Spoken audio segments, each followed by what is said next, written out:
Toda missão espacial começa muito antes de um foguete deixar a plataforma. Ela nasce de uma pergunta simples, mas poderosa. E se a gente for um pouco mais longe? Explorar o espaço nunca foi fácil.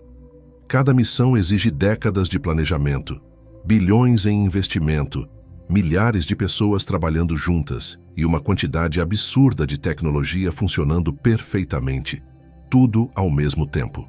Um pequeno erro pode significar o fracasso completo de anos de trabalho. E mesmo assim, a humanidade insiste em tentar de novo. Porque cada missão espacial é muito mais do que uma viagem para fora da Terra. Ela é um teste dos nossos limites, um exercício de paciência, engenhosidade e coragem. É a prova de que somos capazes de transformar ideias quase impossíveis em realidade, mesmo enfrentando o vácuo, o frio extremo, a radiação e distâncias que desafiam qualquer noção humana. Mas o mais impressionante é o que essas missões nos devolvem. Ao olhar para fora, acabamos entendendo melhor quem somos aqui dentro. Descobrimos como planetas se formam, como sistemas inteiros evoluem, como a vida pode surgir e até como garantir o futuro da nossa própria espécie. Muitas das tecnologias que hoje usamos no dia a dia nasceram justamente da necessidade de sobreviver e operar no ambiente mais hostil que conhecemos, o espaço. Cada missão bem-sucedida muda a forma como enxergamos o universo e quase sempre muda também o rumo da história. Neste documentário, vamos revisitar algumas das missões espaciais mais importantes já realizadas. Missões que redefiniram o que acreditávamos ser possível, abriram novas fronteiras para a ciência e deixaram um legado que continua influenciando tudo o que fazemos hoje e tudo o que ainda vamos fazer no futuro. Para começar, vamos acompanhar uma das maiores provas de cooperação já vistas fora da Terra. A construção de um laboratório orbital que desafiou rivalidades políticas e mostrou que, no espaço, a humanidade pode trabalhar como uma só. Em seguida, vamos viajar para os confins do Sistema Solar, acompanhando duas sondas gêmeas que foram lançadas com tecnologia dos anos 70 e que ainda hoje continuam enviando dados de regiões onde nenhum ser humano jamais chegou.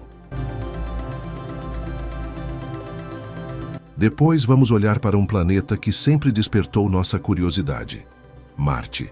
Revisitaremos uma sequência de missões que transformou um simples ponto vermelho no céu em um mundo cheio de histórias, mistérios e que revelou pistas sobre o passado do nosso próprio planeta.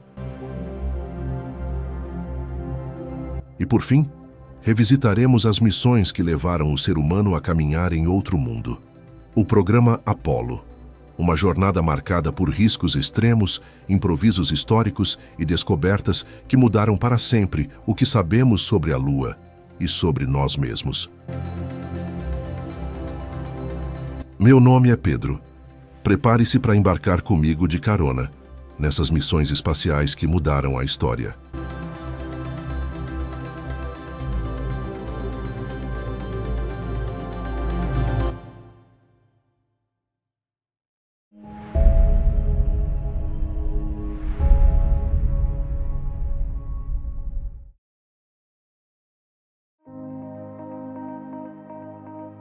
Essa é a Estação Espacial Internacional, um dos maiores feitos da humanidade. Essa estrutura funciona como um laboratório orbital, onde pesquisas científicas e tecnológicas avançadas são realizadas continuamente. Desde 2000, com tripulação permanente, a ISS tem sido fundamental para experimentos que não seriam possíveis na Terra, como estudos sobre os efeitos da microgravidade no corpo humano, desenvolvimento de novos materiais, pesquisas em biologia e testes de tecnologias espaciais. Que não vai pensando que foi fácil construir esse trambolho aqui, não.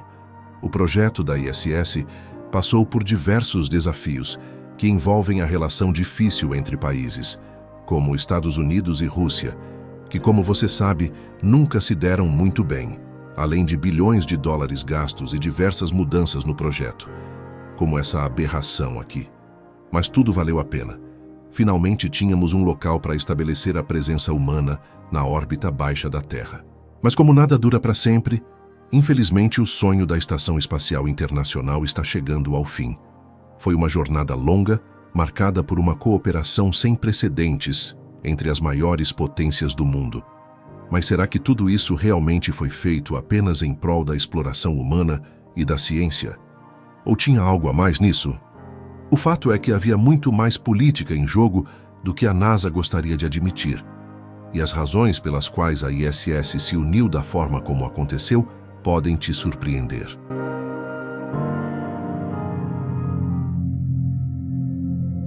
Nossa história começa no início dos anos 80.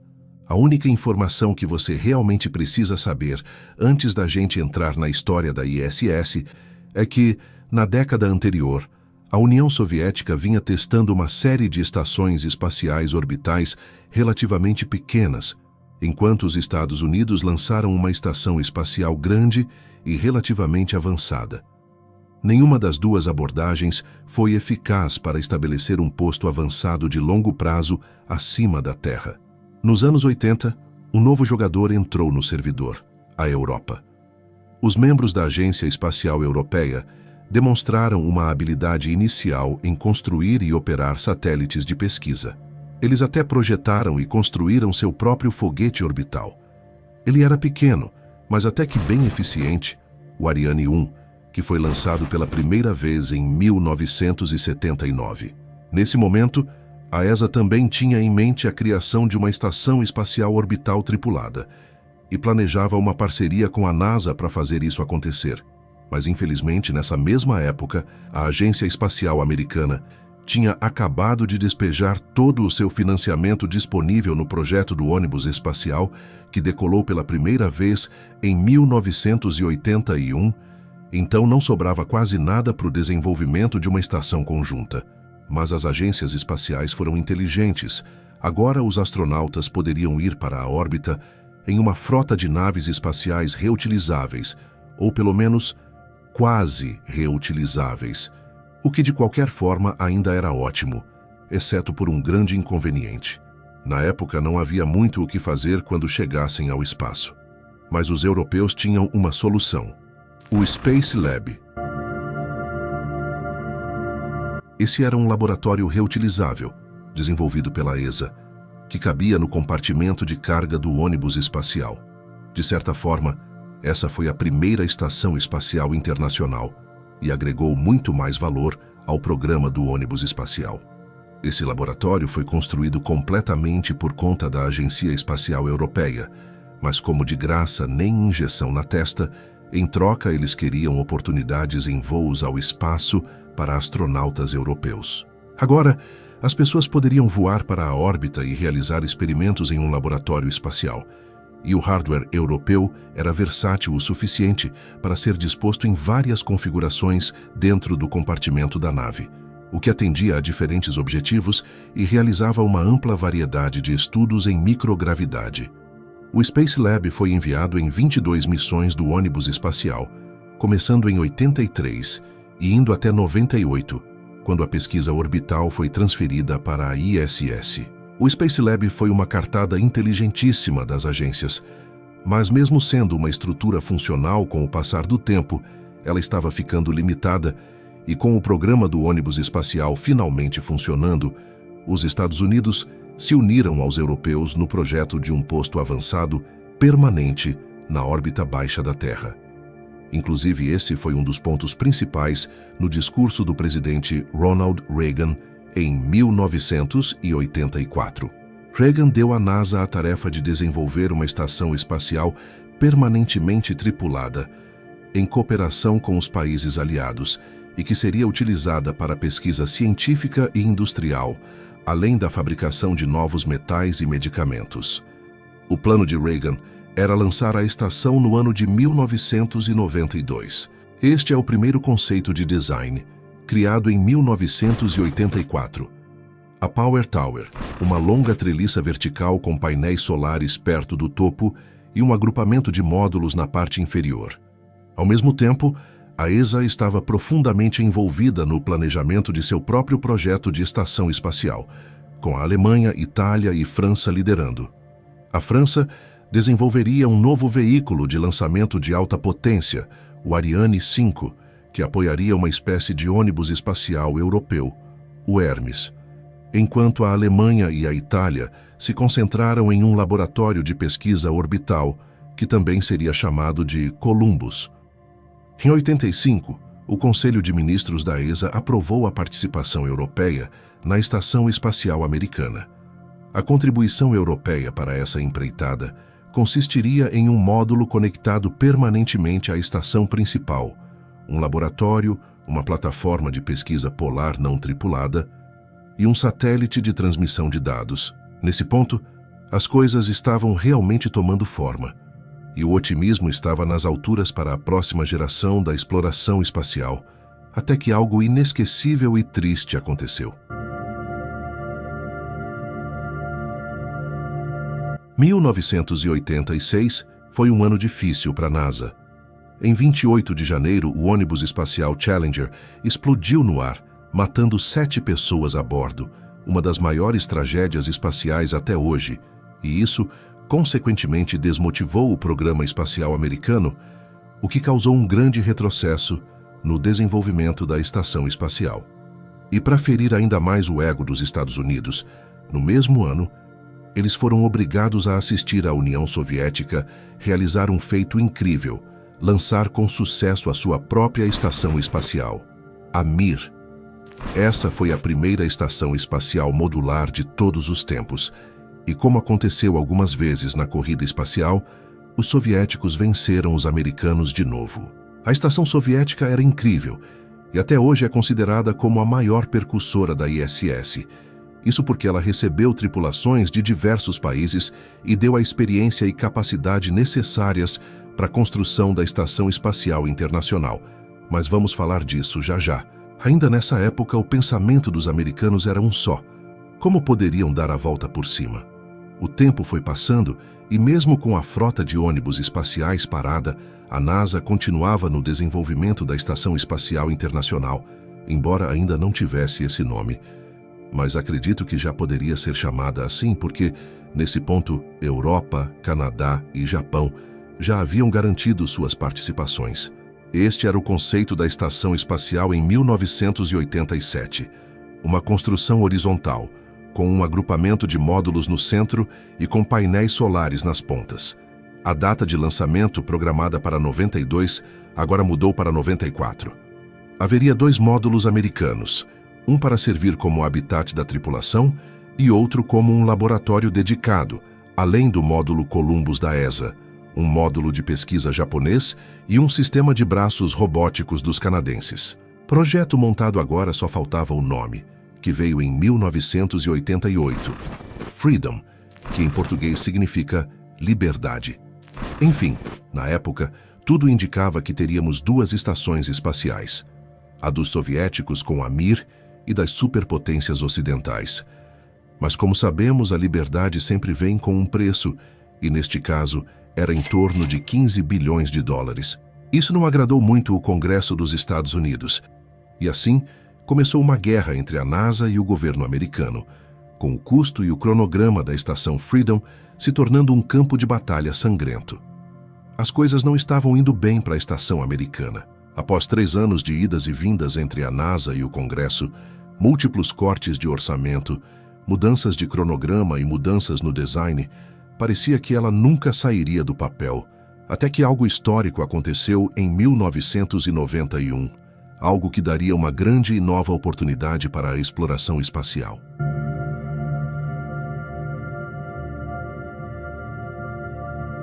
Era dezembro de 91, e a União Soviética não existia mais. O antigo inimigo dos Estados Unidos na Guerra Fria se dissolveu em um punhado de nações independentes, agora livres de 70 anos de domínio soviético. Nesse ponto, a Rússia poderia se tornar uma nova aliada, ou apenas um inimigo antigo com roupas diferentes. De qualquer forma, uma coisa que o país definitivamente tinha era uma estação espacial incrível. Nesse momento, A Mir havia crescido para uma configuração de 4 módulos. Contava com um laboratório dedicado em astrofísica, telescópio de raios-x, telescópio ultravioleta e um laboratório de experimentos em biotecnologia. Mas, como sabemos, a Rússia abriu mão da sua própria estação espacial para entrar na ISS. Mas por que raios eles fizeram isso? E o mais importante, por que se aliariam ao país que há pouco tempo era seu inimigo mortal? Como você deve imaginar, manter uma estrutura desse porte é extremamente caro. E após o fim da União Soviética, a Rússia não estava muito bem das pernas, o que dificultou a manutenção e o financiamento da estação Mir. Até que, em 1993, os Estados Unidos e a Rússia assinaram um acordo formal que permitia a cooperação espacial entre os países como uma forma de reduzir tensões políticas e promover objetivos comuns. E não demorou muito para o tio Sam sugerir uma colaboração com os russos para criar uma estação conjunta. Assim, os astronautas americanos começaram a participar de missões na Mir, e essa colaboração trouxe à NASA importantes lições sobre missões de longa duração na órbita baixa da Terra. Enfim, fica claro que a Rússia entrou no programa da ISS porque não conseguiria manter sua própria estação. Mas a pergunta que fica agora é: por que os Estados Unidos se interessariam em uma parceria com os russos? Existem 2 teorias para isso. A primeira delas, que está mais para uma teoria da conspiração, mas ainda assim faz sentido, considera o seguinte: no Ocidente, celebramos o fim da União Soviética como algo positivo, mas para os cidadãos das ex-repúblicas soviéticas, as coisas foram bem diferentes. A economia russa sofreu uma queda drástica. Entre 1990 e 1995, o PIB russo caiu cerca de 50%. E esse caos na economia fez do programa espacial russo uma das maiores vítimas dessa crise. A exploração espacial, vista como símbolo do antigo Império Soviético, passou a ser considerada um luxo que empobreceu a nação enquanto o povo passava por dificuldades. Assim, muitos cientistas espaciais russos altamente qualificados viram seus recursos drasticamente reduzidos. Eles continuaram a trabalhar por pura paixão e lealdade, mas começaram a olhar para outras oportunidades. Foi aqui que o governo dos Estados Unidos enxergou uma ameaça potencial à segurança nacional. E se esses cientistas experientes fossem atraídos por países hostis como Iraque, Irã, Líbia ou Coreia do Norte, todos em busca de poder bélico ou pior, um arsenal nuclear? Afinal, a diferença entre um foguete orbital e um míssil balístico intercontinental não é tão grande assim. Ao final da Guerra Fria, a ideia de que a Rússia pudesse vender seu conhecimento em tecnologia espacial para inimigos potenciais dos Estados Unidos era uma ameaça real. A coisa estava tão feia por lá que os funcionários do programa espacial russo desviavam comida destinada à estação Mir e até vendiam peças do inventário. Em 1993, o governo dos Estados Unidos formalizou o convite para a Rússia entrar de forma definitiva no programa da Estação Espacial, que passou a se chamar Estação Espacial Internacional Alpha. O Alpha foi removido em 95. Como parte do acordo, milhões de dólares americanos financiariam o programa espacial russo, trazendo empregos, segurança financeira e evitando que cientistas tentassem desertar para países hostis. Esse suporte financeiro dos Estados Unidos para a construção russa acabou ultrapassando $1 bilhão. Muitos críticos enxergavam a ISS como um programa de assistência disfarçado para sustentar a economia espacial russa e evitar que as tensões entre as nações crescessem novamente. E de certo modo essa visão não estava tão errada assim. Já o outro ponto de vista segue a linha do que a gente viu até aqui e sugere que, na verdade, os americanos jamais conseguiriam construir uma estação espacial sozinhos. A NASA não conseguia desenvolver um projeto prático que convencesse o Congresso americano a investir. A estação Freedom estava estourando o orçamento em 23%, complicada demais para ser montada e com capacidade de energia insuficiente. Era um fiasco total. Por isso, A entrada da Rússia fazia sentido, afinal, eles já tinham uma estação funcional em órbita. Com um pequeno suporte financeiro e alguns módulos americanos, dava para criar uma espécie de Mir-2. Teríamos, enfim, uma estação funcional a um custo mais baixo. Com essa parceria, ambos os países saíam ganhando. Quer dizer, os russos podiam não estar totalmente interessados em uma nova estação, mas certamente queriam o reconhecimento e principalmente os recursos envolvidos. Em 1995, essa colaboração deu origem ao programa Shuttle Mir, onde uma nova unidade foi adicionada à estação russa, servindo como alojamento para astronautas americanos e espaço para experimentos da NASA. Logo depois, o módulo de acoplagem foi entregue pelo ônibus espacial Atlantis, permitindo que as naves americanas se conectassem à estação. Durante esse tempo, os americanos aprenderam com a vasta experiência russa em voos de longa duração, ganhando familiaridade com os desafios e soluções para a operação de uma estação espacial. Até que, finalmente, em 1998, a construção da ISS começou, agora oficialmente como um esforço internacional. O primeiro tijolo dessa casa foi o Zarya, o módulo de controle russo que seria fundamental para a criação da estação. Ele foi projetado e construído pela Rússia, mas financiado pelos Estados Unidos. Zarya foi fundamental porque fornecia energia, propulsão e sistemas de controle para a ISS em seus primeiros estágios de montagem. Ele serviu como o coração da estação até que outros módulos fossem adicionados e pudessem assumir essas funções. Em seguida foi lançado o módulo Unity, da NASA, que unia as partes americana e russa. Com o passar do tempo, Unity se estabeleceu como o local onde os astronautas se reúnem para fazer refeições juntos, socializar e até celebrar eventos e datas especiais. Logo depois, o módulo Zvezda foi adicionado, oferecendo suporte vital para a manutenção dos astronautas, como controle de temperatura, purificação do ar e sistemas de coleta e reciclagem de água, além de ser o lar da tripulação russa. Com essas três partes, a ISS se tornou habitável. E então tudo começou. Para celebrar a maior conquista de colaboração internacional que já se viu no espaço, os primeiros moradores do novo lar em órbita foram astronautas da NASA e cosmonautas russos, que chegaram à estação em novembro de 2000, lançados de uma plataforma na Rússia. Todas essas pessoas estavam juntas em um ambiente que não se parecia em nada com a Guerra Fria que separava suas nações. O que havia sido um pesadelo geopolítico agora era um sonho de amizade no espaço. Nem parecia que pouco tempo antes os dois estavam quase nas vias de fato. Desde então, a ISS se transformou em um símbolo de cooperação internacional. E mesmo que a relação entre Rússia e Estados Unidos tenha se desgastado ao longo dos anos, a ISS permanece como um exemplo do que é possível alcançar quando nações decidem unir forças por um objetivo comum.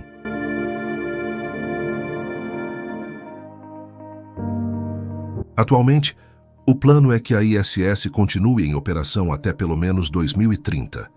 Todas as agências espaciais envolvidas estão colaborando para prolongar sua vida útil e garantir que a estação permaneça segura e funcional. Contudo, a questão de sua sucessão está cada vez mais em pauta. Algumas alternativas incluem a possibilidade de ceder a ISS para empresas privadas, transformando-a em um laboratório espacial comercial, onde empresas poderiam realizar pesquisas e desenvolver tecnologias espaciais de maneira independente. Além disso, várias empresas privadas têm planos de construir suas próprias estações orbitais, que poderiam atuar como substitutas ou complementos da ISS.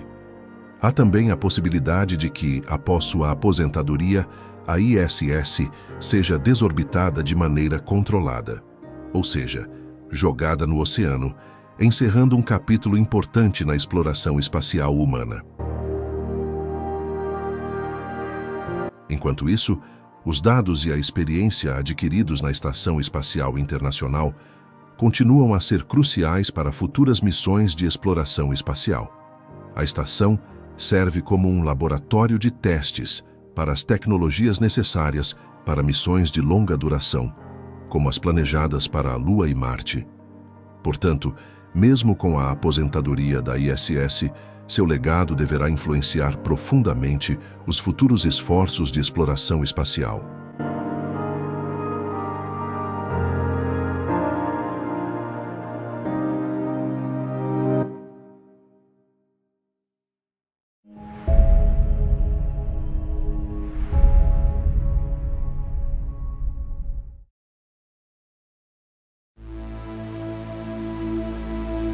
A maior jornada da história da humanidade está quase chegando ao fim. Como seres curiosos, somos movidos por uma necessidade natural de explorar o desconhecido, seja escalando montanhas, cruzando desertos ou navegando pelos oceanos. Toda a história da humanidade é definida por essas aventuras em direção ao inesperado. A única pergunta que ainda não tem resposta é: até onde realmente podemos ir? Bom, eu não sei a resposta para essa pergunta, mas posso te contar sobre o lugar mais distante que já chegamos e o que encontramos a 24 bilhões de quilômetros de distância do nosso pálido ponto azul. Esta é a história das sondas Voyagers.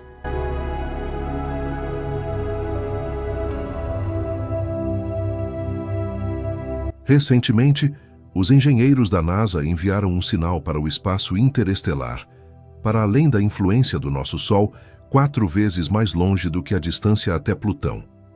O objetivo do sinal era enviar uma atualização de software para uma velhinha de guerra, a Voyager 2. Após 46 anos cruzando o espaço profundo, essa sonda estava literalmente por um fio, mas os cientistas não desistiram. Um novo código de computador foi enviado para tentar manter a conexão frágil entre a Terra e o desconhecido. Se essa atualização desse certo, o mesmo sinal seria enviado ainda mais longe para sua irmã gêmea, a Voyager 1, que está a mais de 24 bilhões de quilômetros de distância, viajando a mais de 60 mil quilômetros por hora. Essa é de longe a maior distância que um objeto já feito pelo homem já foi. E adivinha, a atualização foi um sucesso, o que garantiu ainda mais tempo para a missão. Estamos nos aproximando do aniversário de 50 anos do lançamento das Voyagers, e a esperança é que elas durem o suficiente para essa celebração. Mas temos que ser realistas, não há garantias de que elas vão durar até lá. Então, se elas estiveram ativas para comemorar seu aniversário de 50 anos, será um feito e tanto. Mas e se essas sondas já passaram da borda do Sistema Solar, por que ainda as mantemos ligadas? O que há lá fora para ser visto? É aí que a coisa fica interessante. A fase atual da missão Voyager é a nossa primeira oportunidade de investigar uma área do espaço fora da influência do nosso Sol, ou seja, além do alcance do vento solar. Sabemos que o Sol é a fonte de energia que alimenta todo o nosso sistema planetário, emitindo partículas carregadas que se espalham em todas as direções, a mais de 1,6 milhão de quilômetros por hora. Isso é o vento solar. E embora o Sol nos dê vida, o vento solar poderia nos fritar, se não fosse o campo magnético da Terra, criando uma bolha protetora que desvia essa radiação. Sem esse escudo, a vida no nosso planeta seria impossível. Mas o poder do Sol tem um limite. Chamamos o início dessa região de choque de terminação. É o ponto onde o vento solar encontra o vento interestelar. Aqui, o vento solar desacelera drasticamente, de supersônico para subsônico. Depois desse ponto, ele fica turbulento, comprimido em uma massa mais densa e quente de partículas atômicas, que se choca contra o espaço interestelar. Essa colisão cria uma bolha protetora ao redor do Sistema Solar, conhecida como bainha da heliosfera. Essa é a parte que fica entre o choque de terminação e a heliopausa. E olha a ironia. Assim como o campo magnético da Terra nos protege do vento solar, o vento solar protege nosso sistema de toda aquela radiação cósmica prejudicial que permeia a galáxia. Se visualizarmos o efeito desse campo de força, temos a heliosfera, que é toda a área influenciada pela energia do Sol. Claro, não é exatamente uma esfera, porque o Sol não está parado no espaço. Ele está viajando pelo cosmos e nos levando junto, e a gente não tem muita escolha. Onde ele vai, vamos atrás. Então a heliosfera se parece mais com o rastro de um navio cruzando o oceano. Foi justamente por isso as Voyagers 1 e 2 foram lançadas na direção em que o Sol está se movendo, também conhecido como o ápice solar, para que pudessem eventualmente sair do rastro do sistema solar e alcançar a escuridão do espaço interestelar. E é exatamente aqui que nossas duas amigas estão hoje. Embora só tenham metade dos instrumentos científicos ainda funcionando desde que deixaram a Terra, as Voyagers continuam registrando cada pedacinho de dado que conseguem e enviando suas descobertas de volta para casa. São relíquias dos anos 70 flutuando em um vasto oceano cósmico, surfando nas ondas gravitacionais de estrelas em explosão e buracos negros supermassivos. Mas como elas chegaram lá? Essa viagem não começou por acaso ou impulso. Ela nasceu de uma oportunidade extremamente rara, uma chance que não vai se repetir na vida de nenhum humano vivo na Terra. Eu estou falando de um raro alinhamento geométrico dos planetas exteriores que ocorre uma vez a cada 175 anos. Com esse alinhamento, uma espaçonave pode se balançar de um planeta para o outro, usando a força da gravidade como sua principal fonte de propulsão. Um dos maiores vilões da exploração espacial é o dinheiro, isso mesmo, nada de radiação ou gravidade. Basicamente, o que faz uma missão sair do papel é quanto dinheiro ela vai gastar e se ela será viável ou não. E como você sabe, lançar foguetes é caro. Juntando isso ao fato de as sondas espaciais também utilizarem combustível para realizar manobras e acelerar no espaço, é muito fácil uma missão espacial se tornar completamente inviável. No entanto, felizmente existe outra forma de conseguir uma grande mudança de velocidade sem que seja necessário queimar propelente.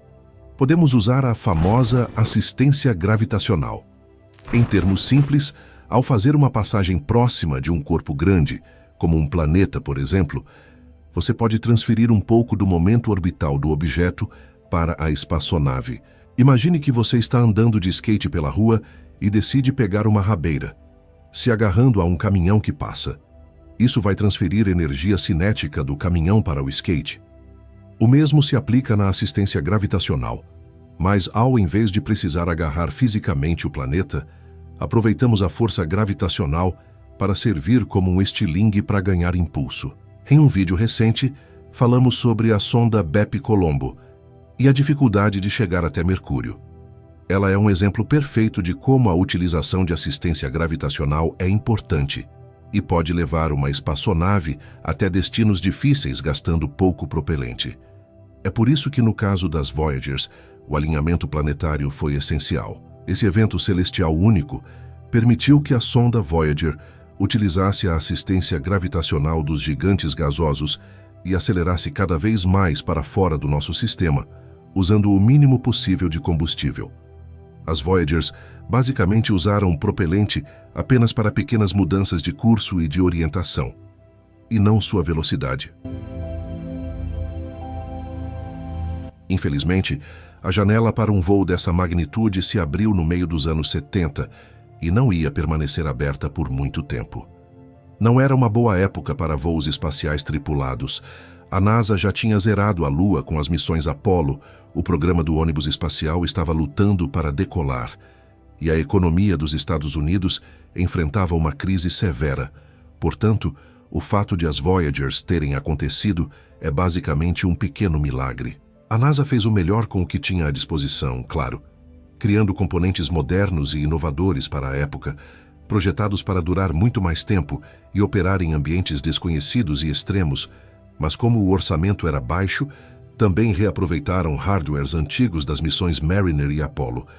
Eles construíram as Voyager 1 e 2 em um cronograma apertado e com um orçamento ainda mais curto. As expectativas iniciais para a missão eram relativamente baixas. A agência acreditava que as sondas durariam apenas 5 anos no espaço, tempo suficiente para explorar os sistemas planetários de Júpiter e Saturno, E hoje sabemos que as sondas superaram essas expectativas de forma espetacular. A Voyager 2, além de Júpiter e Saturno, também fez passagens espetaculares por Urano e Netuno. Já a Voyager 1, após sua passagem a Saturno, se aventurou em direção ao espaço interestelar. A trajetória da Voyager 1 foi projetada para passar bem perto da grande lua Titã e atrás dos anéis de Saturno, o que curvou a trajetória da espaçonave de um jeito que a faria voar para cima, saindo do plano do sistema solar. Basicamente, um estilingue cósmico rumo ao desconhecido. Já a Voyager 2 foi direcionada para passar por Saturno em um ponto que a colocaria em direção a Urano. Se o hardware conseguisse durar o suficiente, teria uma chance de completar o grande tour pelos planetas gasosos do sistema solar. E como sabemos, foi justamente isso que ela fez.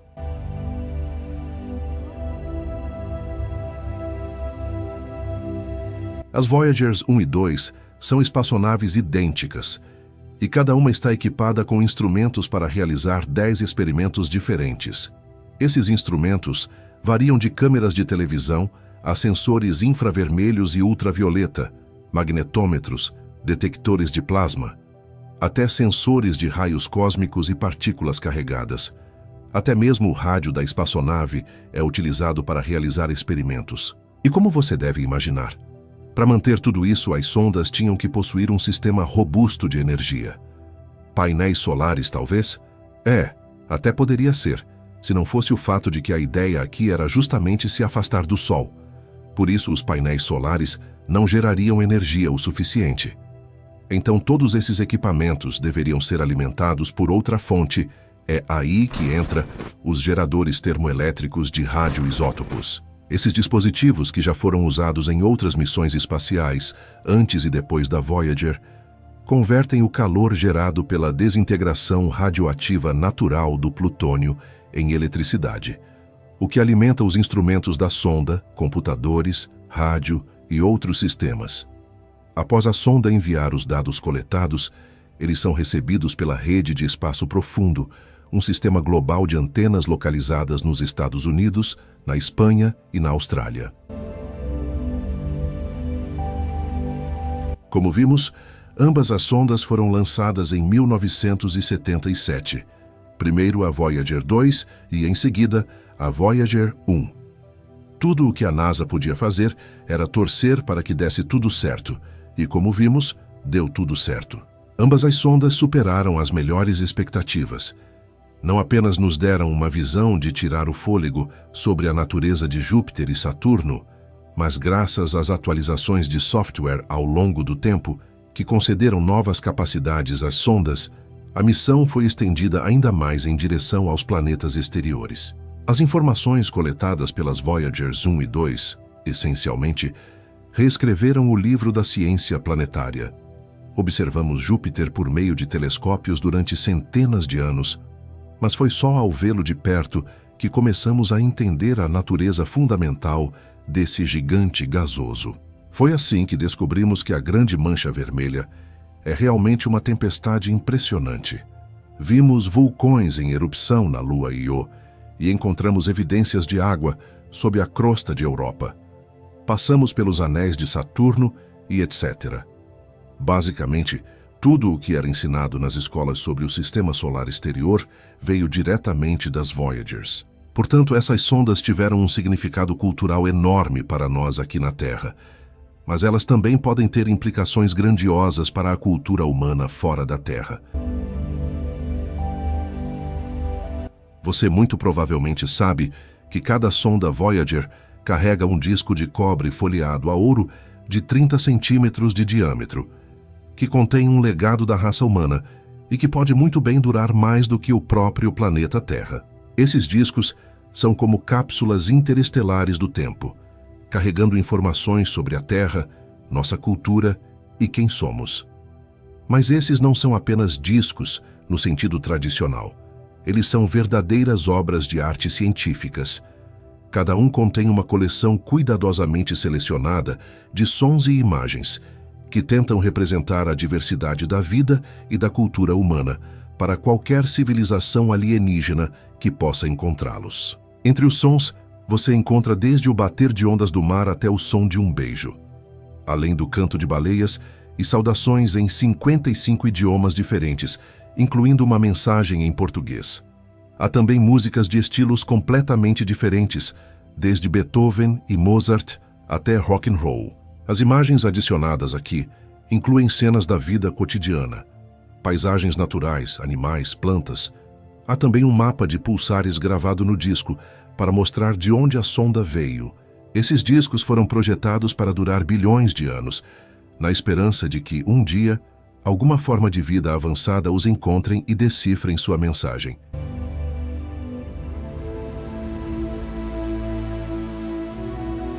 No final das contas, a jornada das Voyagers é uma grande celebração da exploração, da criatividade humana e do desejo de descobrir o que está além do nosso alcance. Desde que foram lançadas, em um período de dificuldades financeiras e incertezas, até suas incríveis aventuras pelo sistema solar, essas sondas não só superaram o que se esperava delas, mas também mudaram a forma como entendemos o universo. Elas nos mostraram que, com imaginação e inovação, podemos transformar desafios em novas oportunidades. Enquanto as Voyagers continuam sua jornada silenciosa, flutuando no espaço, esperamos que um dia suas mensagens encontrem alguém.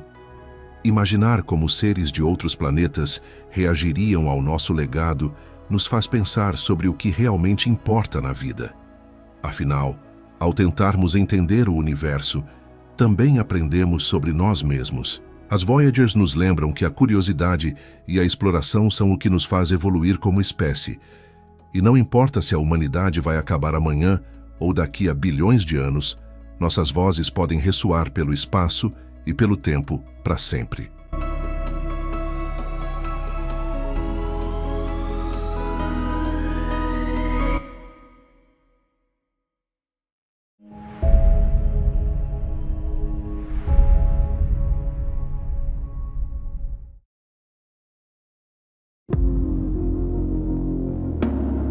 Desde a primeira vez que a humanidade olhou para o céu noturno, Marte tem sido um objeto de fascinação e mistério.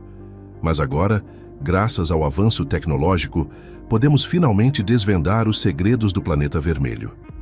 Nos últimos 60 anos, a NASA fez descobertas incríveis por lá, que vai de evidências de um passado promissor com um planeta cheio de vegetação e água líquida, até sua decadência, se transformando em um deserto vermelho e aparentemente inabitável.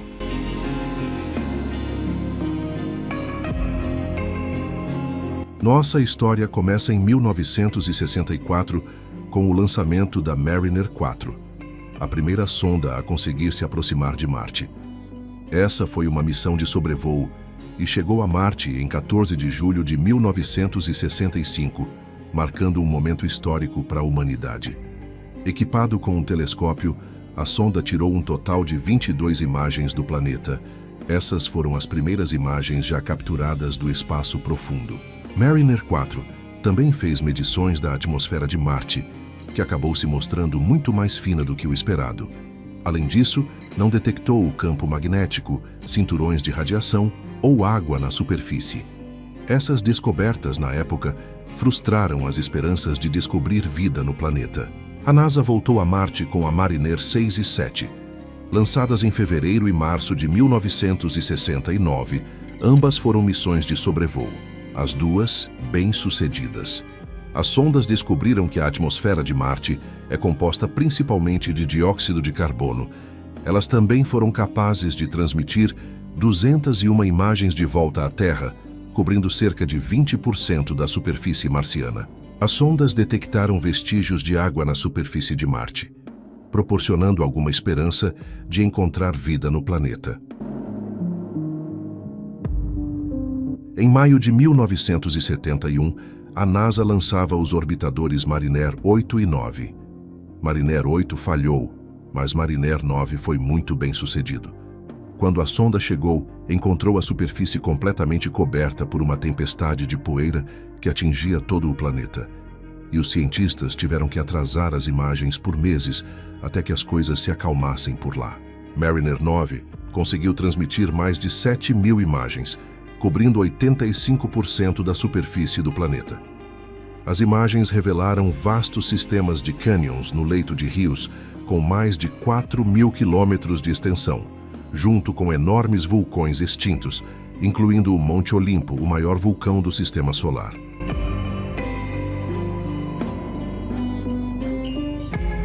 E, finalmente, em 1975, a NASA pousou pela primeira vez em solo marciano com o programa Viking, que consistia em 2 sondas gêmeas e um módulo de aterrissagem. Foi um grande sucesso. Essa incrível imagem em mosaico de Marte foi possível graças ao orbitador Viking 1. Já a Viking 2 transmitiu quase 16.000 imagens ao longo de 700 órbitas ao redor do planeta.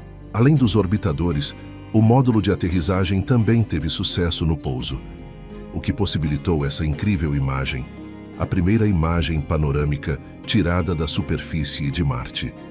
Pela primeira vez na história, podíamos ver como era de fato a superfície marciana. Os landers também registraram informações sobre o clima e catalogaram com precisão o solo marciano feito em grande parte com uma espécie de argila rica em ferro. Também foi medida a pressão atmosférica, que é de 0,6% a pressão que temos aqui na Terra. Isso já era esperado, devido à baixa densidade da atmosfera marciana. Por último, foram feitos experimentos projetados para descobrir sinais de vida no planeta, mas eles não encontraram qualquer evidência de micro-organismos no solo. Apesar da missão não ter encontrado vida por lá, o que seria espetacular, ela foi muito importante, pois mostrou que Marte é mais do que apenas um ponto vermelho no céu noturno. E foi justamente Viking 1 o responsável por tirar a foto mais polêmica da NASA, a famosa imagem do rosto humano na superfície de Marte. Apesar das milhares de teorias criadas a partir dessa foto, isso não passa de uma formação geológica normal. De qualquer forma, foi com essa missão que a NASA abriu as portas para um universo de possibilidades, tornando cada nova missão para Marte ainda mais emocionante. E essa nova missão demorou para acontecer, viu? Foi só em 1996, 21 anos depois da missão Viking, que a NASA viria a lançar a sonda Mars Global Surveyor, que faria descobertas incríveis pelos próximos 10 anos. A MSG foi uma missão de mapeamento global, que revelou evidências de fluxos de lava antigos e descobriu uma infinidade de rastros formados por água corrente. E esse foi um ano agitado, já que em dezembro, a NASA lançava a sonda Pathfinder, juntamente com o rover Sojourner. Pathfinder foi capaz de transmitir mais de 16.000 imagens e fez mais de 8 milhões de medições, como temperatura, pressão atmosférica e até da velocidade do vento. Já a Sojourner foi o primeiro veículo com rodas a ser usado em outro planeta e serviu como base para todos os futuros rovers de Marte. O veículo coletou dados da superfície e transmitiu mais de 2,3 bilhões de dados, junto com mais de 17.000 imagens. Ele foi inicialmente projetado para durar uma semana, mas sobreviveu por incríveis 85 dias. Já em 2001, a NASA lançava a sonda Mars Odyssey. Foi ela a responsável por detectar a enorme quantidade de gelo enterrado abaixo da superfície nas regiões polares. Ela também registrou uma quantidade considerável de radiação no ambiente, revelando o risco para futuros visitantes humanos. Por incrível que pareça, a sonda está operacional até hoje, se tornando a nave com mais tempo de serviço no planeta vermelho. Finalmente chegamos ao lançamento dos rovers gêmeos Spirit e Opportunity, que para muitos é a missão planetária de maior sucesso da história, pelo menos por enquanto. Spirit permaneceu operacional por 6 anos. Já Opportunity operou por incríveis 15 anos. Os rovers transmitiram mais de 200.000 imagens e descobriram evidências de que Marte já manteve ambientes habitáveis, com temperaturas quentes, água líquida e uma atmosfera bem mais espessa. Agora avançamos até 2005, com a sonda da NASA Mars Reconnaissance Orbiter, que também fez grandes descobertas, em especial a medição do volume de água nas calotas polares de Marte, em cerca de 821 quilômetros quadrados, o que equivale a cerca de 30% do manto de gelo da Antártica. Após essas descobertas, foi planejada outra missão, o módulo de pouso Phoenix, que foi lançado em 2007, se tornando o primeiro pouso bem-sucedido na região polar de Marte. A sonda examinou primeiro os depósitos de gelo subterrâneo, detectados antes pela sonda Odyssey. Ela também observou com detalhes a queda de neve no planeta e descobriu a presença de perclorato, uma substância química que aqui na Terra serve de alimento para alguns micro-organismos. E vale citar que o programa Phoenix foi coordenado por um brasileiro, o cientista Ramon de Paula. Em 2018, tivemos o módulo InSight da NASA, que pousou na superfície de Marte em novembro daquele ano. O módulo de pouso foi projetado para estudar a sismologia, a geofísica, a meteorologia e o magnetismo do planeta. E embora não possua rodas para andar pela superfície marciana, assim como os rovers, a sonda conseguiu fazer descobertas o suficiente para ajudar os pesquisadores a entender melhor os processos geológicos que moldaram Marte. Além de descobrir que o planeta possuía um campo magnético fortíssimo e analisar centenas de terremotos, o lander fez uma das maiores descobertas recentes no planeta vermelho. Ele detectou quantidades absurdas de água abaixo da superfície, algo que explica de uma vez por todas onde o restante da água marciana foi parar, e que sem dúvidas pode ajudar nas futuras viagens a Marte. E para fechar com chave de ouro, temos a recente Mars 2020 da NASA, com o rover Perseverance e o drone Ingenuity. Lançado em 20 de julho de 2020, o rover Perseverance pousou com sucesso na cratera Jezero em 18 de fevereiro de 2021. O veículo espacial de 2,7 bilhões de dólares passará os próximos anos procurando por sinais de vida microbiana antiga, estudando rochas e analisando a geologia e o clima do planeta. Perseverance também foi responsável por lançar o drone Ingenuity, que infelizmente não se encontra mais operacional. Esse pequeno drone fez história em Marte como o primeiro objeto humano a realizar um voo controlado em outro planeta. Este feito incrível não só demonstrou a capacidade de voar em uma atmosfera muito fina, mas também abriu novas possibilidades para a exploração espacial. Durante seus voos, o Ingenuity não apenas capturou imagens deslumbrantes do terreno marciano, mas também ajudou os cientistas a estudar a geologia e a topografia de áreas inacessíveis aos rovers. Suas missões forneceram informações valiosas sobre o clima e as condições atmosféricas de Marte, fundamentais para futuras missões tripuladas. Além disso, o Ingenuity serviu como uma prova de conceito para tecnologias aéreas em futuras explorações espaciais, como a futura missão Dragonfly em Titã, mostrando que é possível usar drones para explorar outros mundos de maneiras antes não imaginadas. As imagens e dados enviados pelas missões da NASA em Marte nos mostraram um mundo majestoso e ainda misterioso, onde dunas de areia e vales profundos são moldados por ventos fortes e tempestades de poeira. Com cada nova descoberta, a emoção só cresce e a nossa curiosidade sobre Marte se torna ainda mais intensa. Todas essas descobertas feitas durante 6 décadas de observações e estudos no planeta vermelho mudaram completamente a nossa compreensão do universo. Algumas foram desanimadoras, como o fato de até hoje não termos encontrado indícios de micro-organismos. Mas outras foram espetaculares, como saber que Marte já foi um planeta bem parecido com a Terra. O fato é que, independente disso, cada uma delas nos ajudam a compreender o universo e mudam a forma como vemos o nosso lugar nele. E o futuro da exploração em Marte é mais promissor do que nunca, com o objetivo de levar seres humanos para pisar em solo marciano até a década de 2030.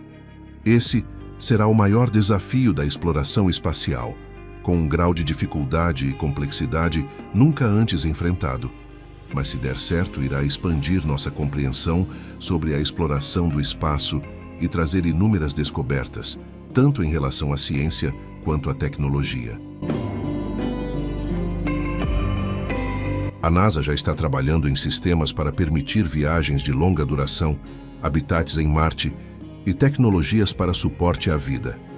Apesar de hoje ser algo extremamente difícil, a ideia de viver em Marte já não é mais ficção científica, mas sim uma possibilidade realista que se aproxima cada vez mais.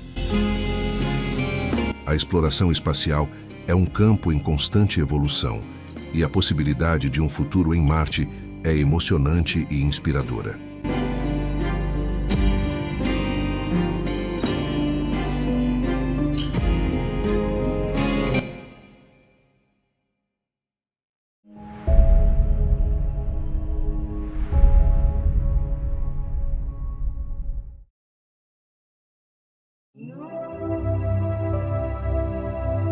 Em 1969, o mundo assistiu ao vivo um dos momentos mais marcantes da história, a chegada do ser humano à Lua.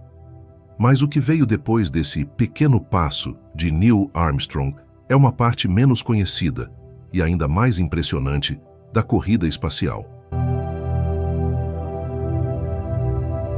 O que muitos não sabem é que, em apenas 3 anos, a NASA conseguiu realizar 6 pousos tripulados na superfície lunar. Sim, 6. Em apenas 3 anos. Um feito que seria quase impensável nos padrões atuais de exploração espacial. Mas afinal, o que todos esses astronautas estavam fazendo lá em cima? Como eles conseguiram explorar um local tão inóspito quanto a Lua? E mais importante, quais foram as descobertas feitas no nosso satélite natural?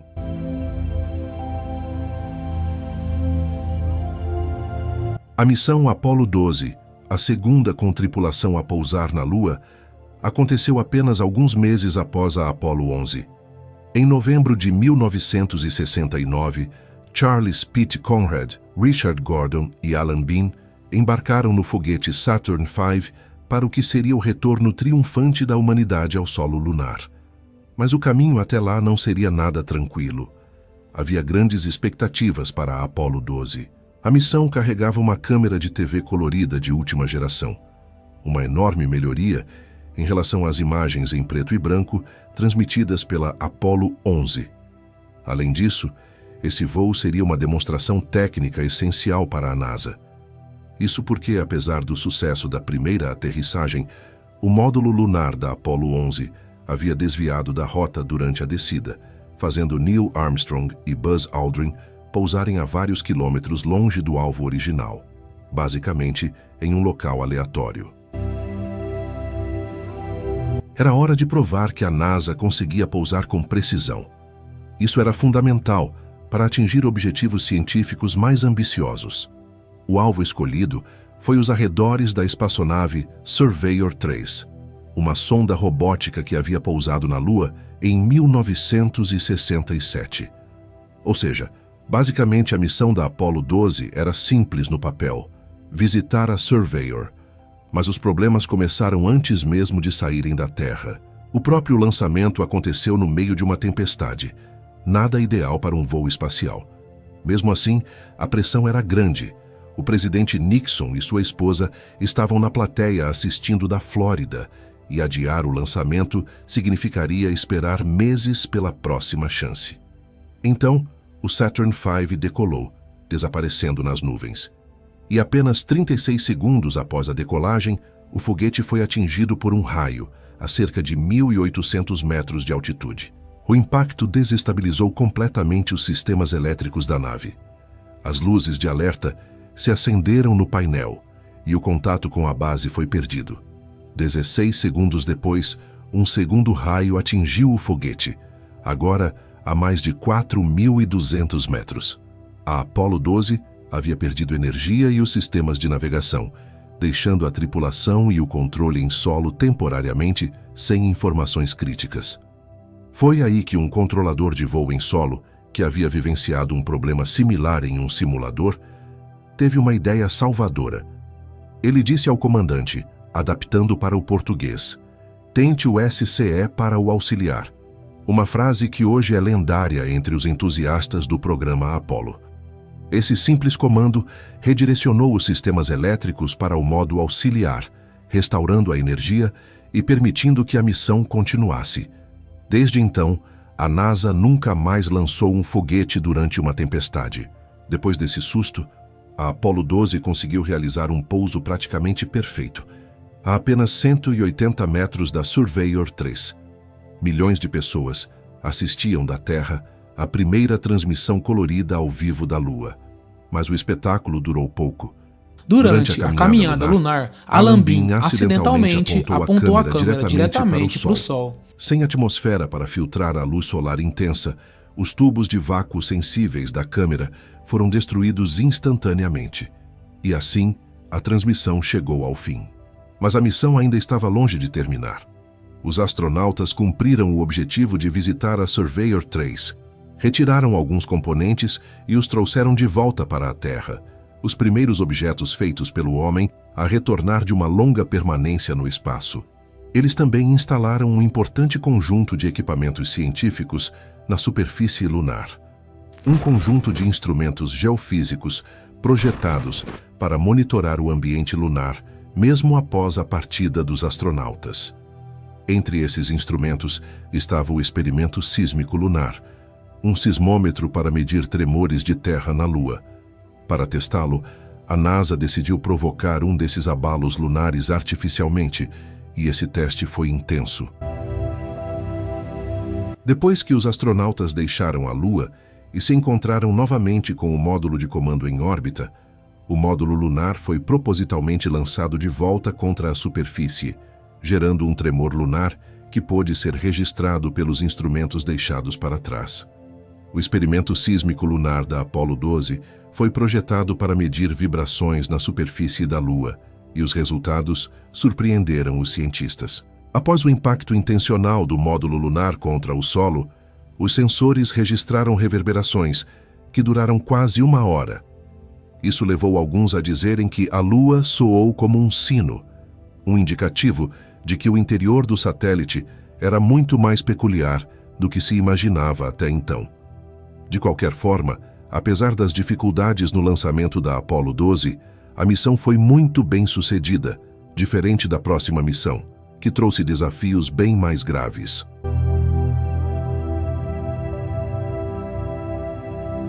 Apollo 13, a missão que ficou marcada como a primeira em direção à Lua a falhar em seu objetivo principal. Isso aconteceu por conta de uma falha elétrica no módulo de serviço que provocou a explosão de um tanque de oxigênio, colocando os 3 astronautas em perigo de vida. Pela terceira vez, o mundo inteiro estava colado às telas da TV, acompanhando o drama espacial em tempo real. Mas dessa vez, o enredo era diferente. Não era mais sobre chegar à Lua, era sobre sobreviver. A tripulação conseguiu voltar em segurança, mas o acidente causou um abalo na percepção pública e política sobre os riscos do programa lunar. Ainda assim, a NASA não recuou. A missão Apollo 14 foi adiante, quase 1 ano depois, e carregava consigo a responsabilidade de restaurar a confiança na exploração lunar. O comando ficou com Alan Shepard, que aos 47 anos se tornaria o astronauta mais velho do programa Apollo. Sua experiência foi crucial, mas, como era quase tradição, a missão enfrentou problemas a caminho da Lua. O procedimento padrão envolvia separar o módulo de comando do foguete, girá-lo e acoplar sua parte frontal ao módulo lunar. Essa manobra é essencial para permitir que os astronautas entrem no módulo que pousará na Lua. Contudo, durante a Apollo 14, o sistema automático de acoplamento falhou. Após 6 tentativas frustradas, o comandante Shepard decidiu agir. Desligou o sistema eletrônico e orientou o piloto para fazer o encaixe visualmente de forma manual. E, por incrível que pareça, funcionou. O pouso foi o mais preciso até então, a apenas 26 metros do ponto exato previsto.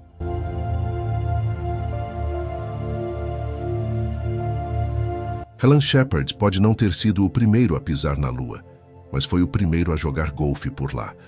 Ele adaptou a cabeça de um taco de golfe ao seu coletor de amostras, junto com algumas bolas. Uma brincadeira que foi autorizada informalmente, mas só revelada ao público mais tarde.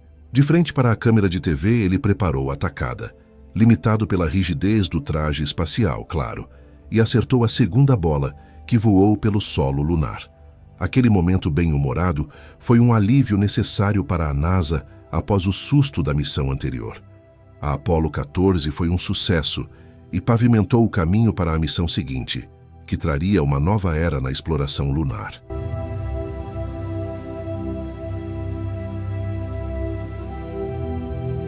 A Apollo 15 foi um divisor de águas. A NASA usou tudo o que havia aprendido nas 3 primeiras missões tripuladas à Lua e aprimorou sua tecnologia, permitindo estadias mais longas na superfície e investigações geológicas mais profundas. Com um novo sistema de suporte à vida, os astronautas podiam permanecer 3 dias na Lua. E, para explorar mais terreno, a missão trouxe um novo aliado: o rover lunar, um veículo elétrico com velocidade máxima de 15 km por hora e autonomia de até 90 km. Com ele, os astronautas puderam explorar montanhas lunares e antigos fluxos de lava. Nessa missão encontraram a famosa rocha Gênesis, uma amostra datada de 4,1 bilhões de anos, oferecendo pistas preciosas sobre os primórdios do Sistema Solar. A missão também foi palco de um experimento científico icônico. Em uma demonstração do princípio de Galileu, os astronautas deixaram cair uma pena e um martelo ao mesmo tempo. Sem atmosfera para interferir, ambos tocaram o solo juntos, provando que, na ausência de resistência do ar, todos os objetos caem na mesma velocidade, exatamente como Galileu havia teorizado séculos antes.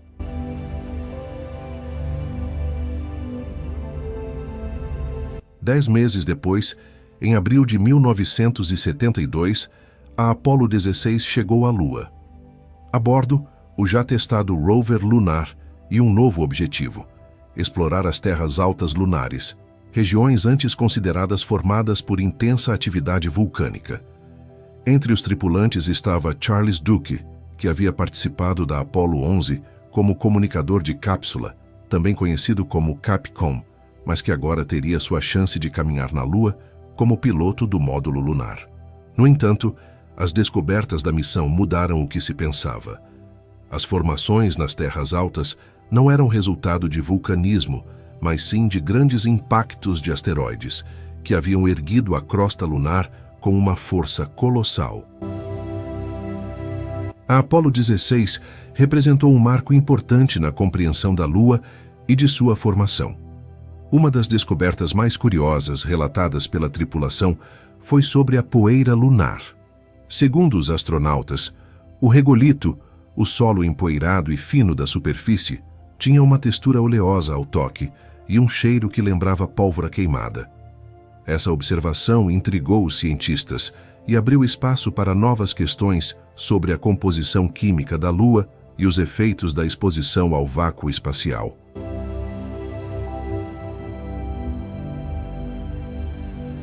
Em dezembro de 1972, chegou o momento da última missão tripulada à Lua, Apollo 17. Infelizmente, nessa altura, o entusiasmo do público e o apoio político à exploração lunar já haviam diminuído drasticamente.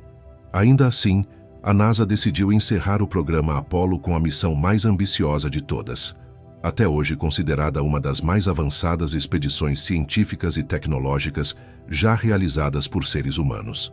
Pela primeira e única vez na história, um cientista pisaria na superfície da Lua. Embora todas as missões anteriores tenham realizado estudos científicos, os astronautas eram, em sua maioria, pilotos da Força Aérea treinados para realizar experimentos científicos. Harrison Schmitt, ao contrário, era um geólogo profissional que havia sido treinado como piloto do módulo lunar. A Apollo 17 pousou no vale de Taurus-Littrow, uma região cercada por montanhas baixas e íngremes que tinham expostas camadas de rocha antiga vindas do interior da crosta lunar. Era o local perfeito para uma missão com foco geológico. Essa também foi a missão com a estadia mais longa na Lua. Schmidt e o comandante Eugene Cernan passaram cerca de 75 horas na superfície, sendo que 22 dessas horas foram dedicadas a atividades extraveiculares. O rover lunar voltou a ser fundamental para a exploração, permitindo que os astronautas percorressem mais de 36 quilômetros e se afastassem até 7 quilômetros do ponto de pouso. Durante essas explorações, uma das descobertas mais notáveis foi feita. A Lua não é completamente cinza como se pensava. Ao cavar o solo, Schmidt encontrou uma camada de solo alaranjado, algo totalmente inesperado. De volta à Terra, os cientistas analisaram a amostra e descobriram que aquele material era composto por pequenas esferas vibrantes de vidro vulcânico, formadas há aproximadamente 3,6 bilhões de anos, durante erupções explosivas. No total, a missão retornou com 741 amostras individuais de rochas e solo lunar, somando 110 quilos, o maior volume trazido por qualquer missão lunar. Esses materiais ajudaram a construir a base do que sabemos hoje sobre a história vulcânica da Lua e sobre a evolução primitiva do Sistema Solar. Naquele momento, a NASA já sabia que o programa Apollo estava chegando ao fim. Havia esperança de que, um dia, os humanos voltariam à Lua, mas estava claro que a Apollo 17 marcaria o encerramento de uma era extraordinária. Eugene Cernan, comandante da missão, foi o último ser humano a caminhar pela superfície lunar. Em suas palavras finais, antes de retornar ao módulo e deixar a Lua para trás, ele disse: "Partimos como viemos, e se Deus quiser, voltaremos com paz e esperança para toda a humanidade."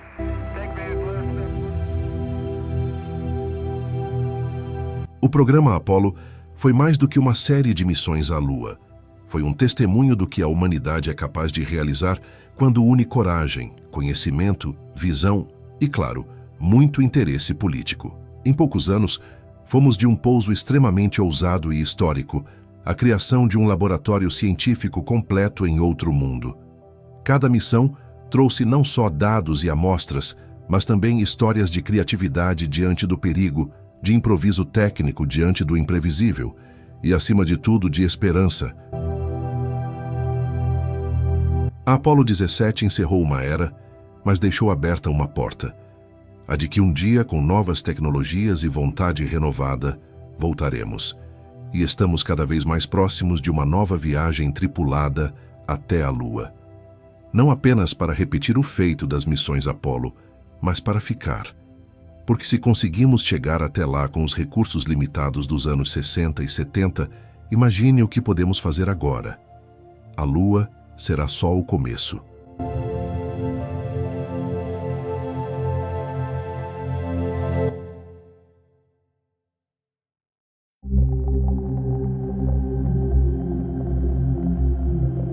Ao longo dessa jornada, vimos que cada missão espacial é muito mais do que metal, combustível e cálculos precisos. São histórias de tentativa e erro, de fracassos que ensinaram mais do que sucessos imediatos e de pessoas que decidiram apostar tudo em algo que ninguém jamais tinha feito antes. Essas missões mudaram a história porque mudaram a nossa visão de mundo. Elas nos mostraram que a Terra é frágil, pequena e preciosa. Que o universo é imenso, dinâmico e cheio de possibilidades. E que o futuro da humanidade não está apenas em olhar para frente, mas em olhar para cima. O que aprendemos no espaço volta para casa em forma de conhecimento, tecnologia e novas perguntas. Cada dado coletado, cada imagem enviada, cada passo dado fora do nosso planeta constrói a base do que ainda está por vir. Seja voltar à Lua, pisar em Marte ou ir ainda mais longe. Talvez a maior lição dessas missões seja simples. O progresso nunca vem do conforto, mas da curiosidade. Enquanto existirem perguntas sem resposta, o ser humano continuará construindo foguetes, apontando antenas para o céu e enviando pequenas partes de si para o desconhecido. Porque explorar o espaço não é apenas sobre descobrir novos mundos, é sobre garantir que o nosso próprio mundo tenha um futuro, E essa história, diferente das missões que vimos aqui, está longe de acabar. Obrigado.